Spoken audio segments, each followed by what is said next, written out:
Hello everybody and welcome to my video. Today I will be reviewing WandaVision episode 4. As always, I'll try not to include any incredibly heavy spoilers in this video, but you know how it goes. It's hard to review something without giving spoilers, so if you don't want to know anything about WandaVision episode 4, this isn't the video for you to watch. I'll definitely give a lot away in this video. Not everything, but I'll give away some, so don't watch this if you don't want spoilers. Anyways, this episode was much different than the first three, and I liked it more or less. This episode felt a little bit like an episode of Agents of S.H.I.E.L.D., which is a show I really liked. It's one of my favorite shows ever, so naturally I liked this.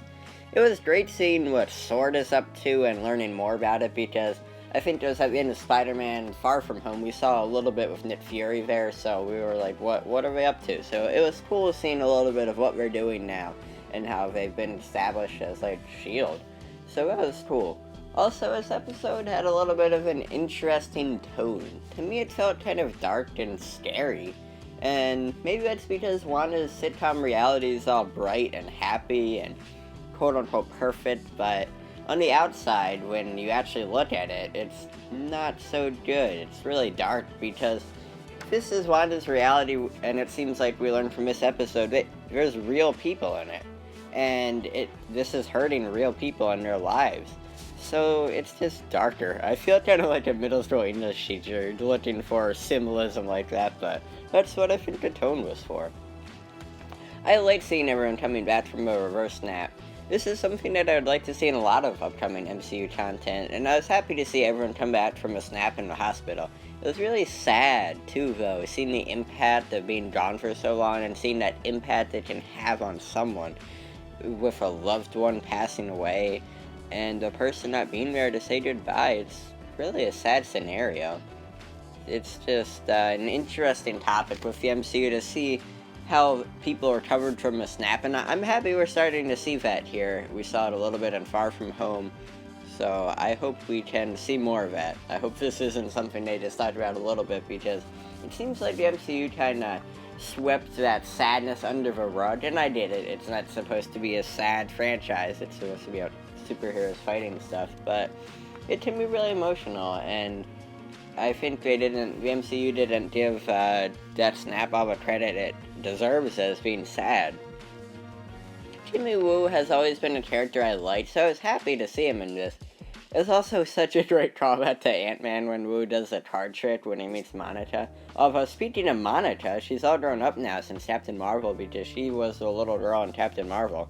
And I feel like she's done become a really big character in the MCU, not even in WandaVision, just in, like, the movies, too, which is awesome, because she's interesting, and I think she's a great character that they introduced here. I really liked seeing Wanda's world from the outsider's perspective, and with all S.W.O.R.D., it was really great seeing bits and pieces of previous episodes in this through the retro TV, because now we know what's going on. We didn't know why at the end of that one episode, like, it zoomed out and there was a person watching the TV. It was weird. So now it's starting to piece things together. It was also interesting to see Woo contact Wanda, and it was actually really funny seeing S.W.O.R.D. being as baffled as us, the viewers, about why the heck Wanda and Vision are in a sitcom, but it still doesn't make sense. At the end, we see life with Wanda and Vision again, and it was really sad seeing Vision but with his head all messed up from when his Infinity Stone got ripped out of his face. After seeing that, I'm almost sure, I'm not 100% sure, but I'm almost sure that this is because Wanda can't move on, and she created this reality to be happy, and even though it was at the cost of innocent people, at least it made her happier, but hopefully these people can be saved and all that stuff. But this season, this show is just really good so far. It's really making me think. As much as I like seeing S.W.O.R.D., I did miss the sitcom world a little bit. Hopefully it'll be back next episode. I think it will be, but it was admittedly a refreshing episode. This episode was a refreshing change, but I do want to go back to a sitcom world, because to me that's what WandaVision is. But it was cool seeing this change, and I'm sure a lot of people like this. Darcy wasn't a character I really cared about or honestly liked that much, and I didn't mind seeing her come back. I guess it was kinda cool, but it wasn't that cool. In my opinion, she's kind of annoying, but I did like seeing how her character developed since she was last in the MCU. I feel like a lot of the times people forget that the MCU moves in real time, more or less, so Darcy changed a lot off screen. Even with all that, I still wasn't a big fan of her character. The credits were so long again. At this point, it's just a given that I'm not going to complain about this. For WandaVision Episode 4, once again, there were about 7 minutes of credits. This is just so ridiculous. On paper, the episode is 35 minutes long, but it's actually more like 28. I know this isn't the end of the world. I'm probably making that out to be a bigger deal than it actually is, but this is so easy to fix, and Disney never does. All they have to do is play the credits based on someone's preferred language setting, and that way we won't get 5 minutes of credits in different languages. It's really not that hard of a thing to improve.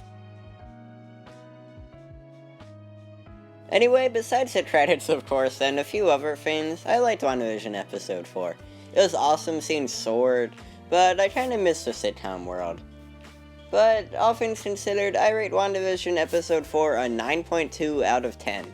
I know that's a really specific rating, but I looked at my previous ratings, and I kinda wanted this one in between some of the other episodes, because I don't think it was the best one, but I don't think it was the worst one by far.